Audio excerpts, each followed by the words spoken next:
Hi guys, welcome to my channel. ಹೊಸ ಕತೆಗೆ ನಿಮಗೆಲ್ರಿಗೂ ಸ್ವಾಗತ. ನನ್ನ ಹೆಂಡತಿ ಒಂದು ಪ್ರೈವೇಟ್ ಕಂಪನಿಯಲ್ಲಿ ಕೆಲಸ ಮಾಡ್ತಿದ್ಲು. ಕಂಪ್ನಿನಲ್ಲಿ ಎಕ್ಸಿಕ್ಯೂಟಿವ್ ಅಸಿಸ್ಟೆಂಟ್ ಆಗಿ ಸೇರಿಕೊಂಡ್ಳು. 6 ತಿಂಗಳಾಗ್ತಿದ್ದಂತೆ ಅವಳು ಮನೆಯಿಂದ ಡೀಸೆಂಟಾಗಿ ಹೋಗಿ ಆಫೀಸ್ನಲ್ಲಿ ಶಾರ್ಟ್ಸ್ ಡ್ರೆಸ್ ಚೇಂಜ್ ಮಾಡ್ಕೊಳ್ತಿದ್ಲು. ಹಬ್ಬ, ಖತರ್ನಾಕಿದ್ದಾಳೆ ಹಂಗಾದ್ರೆ, ಅಲ್ವಾ ಫ್ರೆಂಡ್ಸ್? ದಿನ 5-6 ಗಂಟೆಗೆ ಮನೆಗೆ ಬರ್ತಿದ್ದವಳು ದಿನ ಹೋಗ್ತಾ ಇದ್ದಂತೆ 7-8 ಗಂಟೆ ಆಗ್ತಾ ಹೋಯಿತು. ಆಮೇಲೆ 9-11 ಗಂಟೆ ಆಗ್ತಾಯಿತ್ತು. ಹೀಗೆ ಎಷ್ಟೋ ತಿಂಗಳಾಗ್ತಿದ್ದಂತೆ ಅವಳ ಮೊಬೈಲ್ನ ವಾಟ್ಸಪ್ ಗ್ಯಾಲರಿಯಲ್ಲಿ ನೋಡಿದ್ದೆ. ಅವಳು ಬಾಸ್ ಜೊತೆ ಸೆಕ್ಸಿ ಡ್ರೆಸ್ ಹಾಕ್ಕೊಂಡು ಪೋಸ್ ಕೊಟ್ಟಿದ್ಲು. ಇನ್ನೊಂದು ಶಾಕ್ ಅಂದರೆ ಬಾಸ್ನ ಮೈ ಮೇಲೆ ಬೆತ್ತಲಾಗಿದ್ಲು. ಅವನು ಫೋಟೋಸ್ ಹೊಡ್ಕೊಂಡು ಇಟ್ಕೊಂಡಿದ್ದ. ಫೋಟೋಸ್ ಇದ್ದರಿಂದ ಅವಳು ದಿನ ಬಾಸ್ ಜೊತೆ ಆಟವಾಡಿ ಮನೆಗೆ ಬರ್ತಾ ಇದ್ಲು. ನಾನು ಕೇಳ್ತೇನೆ ಅಂದರೆ ನನಗೆ ಸುಸ್ತಾಗಿದೆ, ಮಲ್ಗೋಣ ಅಂತ ಹೇಳ್ತಾ ಇದ್ಲು. ಹೇಳ್ದೆ ಏನೇನು ಮಾಡ್ತಾಳೆ, ಬಾಸ್ ಜೊತೆ ಚೆನ್ನಾಗಿ ಮಜಾ ಮಾಡ್ತಾ ಇದ್ದಾಳಲ್ಲ ಅಲ್ವಾ? ಆದರೆ ವಿಷಯ ಹೀಗಿದೆ.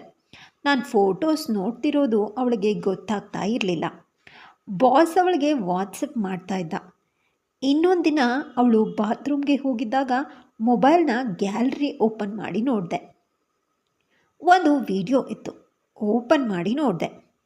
ಅವಳು ಬಾಸ್ನ ತೊನ್ನೆ ಹಿಡಿದು ಬಾಯೊಳಗೆ ತುರುಕೊಂಡು ಚೀಪ್ತಾ ಕ್ಯಾಂಡಿಯ ಹಾಗೆ ಕೈಯಲ್ಲಿ ಆಡಿಸ್ತಾ ಇದ್ಲು. ಹಬ್ಬ, ಸಕ್ಕದಾಗಿದ್ದಾಳೆ ಬಿಡು ಇವಳಂತೂ. ಬಾಸ್ನ ಸೊಂಟದ ಮೇಲೆ ಕುಳಿತು ತನ್ನ ತುಲ್ಲೊಳಗೆ ತೊನ್ನೆ ಹೊಕ್ಕಿಸ್ಕೊಂಡು ಜಿಗಿತಾ ಇದ್ಲು.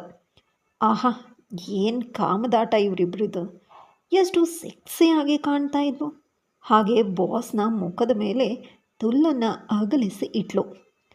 ಅವನು ತುಲ್ಲನ್ನು ಚಿಂದಿ ಚಿಂದಿ ಮಾಡಿ ಚೀಪ್ತಾ ಇದ್ದ. ಹಾಗೆ ಹೊಕ್ಕಿಸಿ ತುಲ್ಲೊಳಗಿನ ರಸವನ್ನು ಸುರಿದ. ಇನ್ನೊಂದು ದಿನ ಇನ್ನೊಂದು ವಿಡಿಯೋ. ಚಿಕ್ಕ ಸ್ಕರ್ಟ್ ಹಾಗೂ ಬ್ರಾ ಹಾಕಿ ಬಾಸ್ ಜೊತೆ ಡ್ಯಾನ್ಸ್ ಮಾಡ್ತಾ ಡ್ರಿಂಕ್ಸ್ ಮಾಡ್ತಾ ಕೂತ್ಕೊಂಡು ಬಾಸ್ನ ತುನ್ನೆ ಚಿಪ್ತಾ ಮತ್ತು ಡ್ಯಾನ್ಸ್ ಮಾಡ್ತಾ ತನ್ನ ಸ್ಕರ್ಟ್ನ ಮೇಲಕ್ಕೆತ್ತಿ ತುಲ್ಲನ್ನು ಕಿಸಿತಾ ಇದ್ಲು. ಬಾಸ್ ಬೆರಳು ಹಾಕಿ ತುಲ್ಲಿನ ವಾಸನೆ ನೋಡ್ತಿದ್ದ. ತುಲ್ಲನ್ನು ಕಿಸಿದು ಕೆಂಪು ಮಾಂಸವನ್ನು ತೋರಿಸಿ ಬಾಸ್ನ ಕಾಮಕ್ಕೆ ಕರೀತಾ ಇದ್ಲು. ಬಾಸ್ನ ಹಣದ ಮೋಹಕ್ಕೆ ಇತ್ತೀಚೆಗೆ ದಿನ ಕೇಳಿಸಿಕೊಂಡು ಕಾಮಸುಖವೂ ಸಿಗ್ತಾಯಿತ್ತು, ಹಣವೂ ಸಿಗ್ತಿತ್ತು. ಇನ್ನೇನು ಬೇಕು? ಸುಖ, ಹಣ ಎಲ್ಲ ಸಿಗ್ತಾ ಇರುವಾಗ ಅಲ್ವಾ? ಇನ್ನೆಲ್ಲಿ ನನ್ನ ಬಳಿ ಕೇಳಿಸ್ಕೊಳ್ಳೋದಕ್ಕೆ ಟೈಮ್ ಸಿಗುತ್ತೆ? ಒಂದು ವಿಡಿಯೋ ಮಾಡಿದ್ದನು. ಅದರಲ್ಲಿ ಸ್ಲೋ ಆಗಿ ಹಿಂದಿನಿಂದ ನನ್ನ ಹೆಂಡತಿಯ ತಿಕ್ಕದ ತೂತಿಗೆ ತೊನ್ನೆ ನುಗ್ಗಿಸ್ತಾ ಇದ್ದ. ಅವಳು ಅನ್ನುತ್ತಾ ನುಲಿತಾ ಇದ್ಲು. ಮೊಲೆ ಹಿಸುತ್ತಾ ಹಾಗೆ ತನ್ನ ತುನ್ನೆ ಫುಲ್ ಒಳಗೆ ಹೊಕ್ಕಿಸಿ ಒಮ್ಮೆಲೆ ಹೊರಗೆ ತೆಗ್ದ.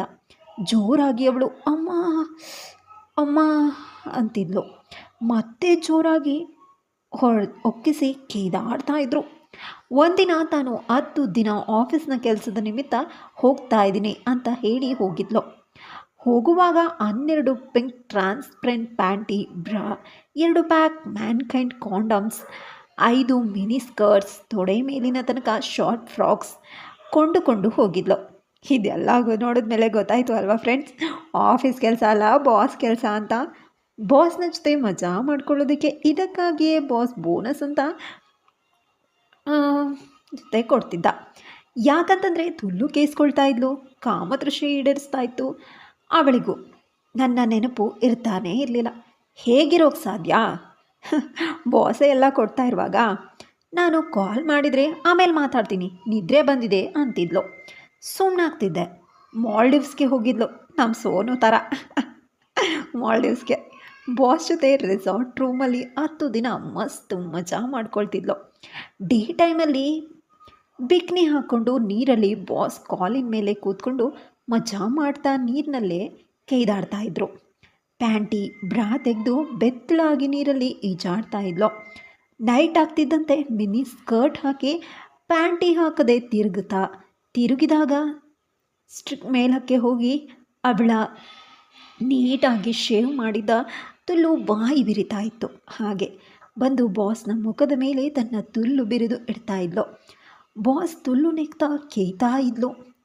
ಹಾಗೆ ಸಂಜೆ ಬೆಂಕಿ ಕಾಯಿಸೋದಕ್ಕೆ ಫೈರ್ ಹಾಕ್ಕೊಂಡು ಬಿಕಿನಿ ಹಾಕ್ಕೊಂಡು ಡ್ರಿಂಕ್ಸ್ ಮಾಡ್ತಾ ಉದ್ವೇಗದಿಂದ ಬಾಸ್ನ ತುನ್ನೆ ಹೊರಗೆ ತೆಗೆದು ಚೀಪ್ತಾ ಇದ್ಲು. ಬಾಸ್ ಇವಳನ್ನು ಬೀಳಿಸಿ ಪ್ಯಾಂಟಿ ತೆಗೆದು ಹಿಂದಿನಿಂದ ತಿಕಾ ಬಗೆದು ಬಾಯಿ ಹಾಕಿ ಚೀಪ್ತಿದ್ದನು. ನನ್ನ ಹೆಂಡತಿ ಬಾಸ್ನ ಜೊತೆ ಹೇಗೆ ವಿಧ ವಿಧ ಬಗೆಯಿಂದ ಕೇಯಿಸ್ಕೊಂಡು ಉದ್ದೆ ಮಾಡಿಕೊಂಡ್ಲು. ಕಾಮತೃಷೆ ಈಡೇರಿಸ್ಕೊಳ್ತಾ ಬಾಸ್ನ ತುನ್ನೆಗೂ ಸುಖ ನೀಡ್ತಾ ಇದ್ಲು. ಬಾಸ್ನ ಸೆಕ್ರೆಟ್ರಿ ಆಗಿನೇ ಹೋಗಿದ್ಲು. ತಿಕಾ ಕಾಣುವಂಥ ಡ್ರೆಸ್ ಹಾಕ್ತಾ ತನ್ನ ಉಬ್ಬಿದ ಮೊಲೆಯ ನಡು ಕಾಣುವಂತೆ ಡ್ರೆಸ್ ಹಾಕಿ ಸೆಕ್ಸಿಯಾಗಿ ಕಾಣ್ತಾ ಇದ್ಲು. ಈ ರೀತಿ ಸೆಕ್ಸಿಯಾಗಿ ಕಾಣ್ತಾ ಇದ್ದರೆ ಯಾವ ಬಾಸ್ ತಾನೇ ಬಿಡ್ತಾನೆ ಹೇಳಿ ಅಲ್ವಾ? ಚೆನ್ನಾಗಿ ಎಂಜಾಯ್ ಮಾಡ್ತಾಯಿದ್ದ ಅವನಂತೂ. ಆದರೆ ಪಾಪ ಅವಳ ಗಂಡ ಬಿಕಾರಿ ಆಗೋಗಿದ್ದ ಸುಖದಲ್ಲಿ. ಏನು ಮಾಡೋಕ್ಕಾಗಲ್ಲ ಫ್ರೆಂಡ್ಸ್. ಕೆಲವೊಂದು ಹುಡುಗಿರು ಇರ್ತಾರೆ ನಮ್ಮ ಸೋನು ಥರದವರು. ಅವಳು ಹನಿಮೂನ್ ಟಿಕೆಟಲ್ಲಂತೆ ಹೋಗಿರೋದು. ಸೊ ಟಿಕೆಟ್ ಮಾಡಬೇಕಾದ್ರೆ ನೇಮ್ನ ಮೆನ್ಷನ್ ಮಾಡಿರ್ತಾರೆ. ಅಂದಮೇಲೆ ಒಂದು ಥಿಂಕ್ ಮಾಡಿ ಸೋನು ಜೊತೆ ಒಂದು ಹುಡುಗ ಕೂಡ ಹೋಗಿದ್ದಾನೆ ಅಂತ ಅಲ್ವಾ?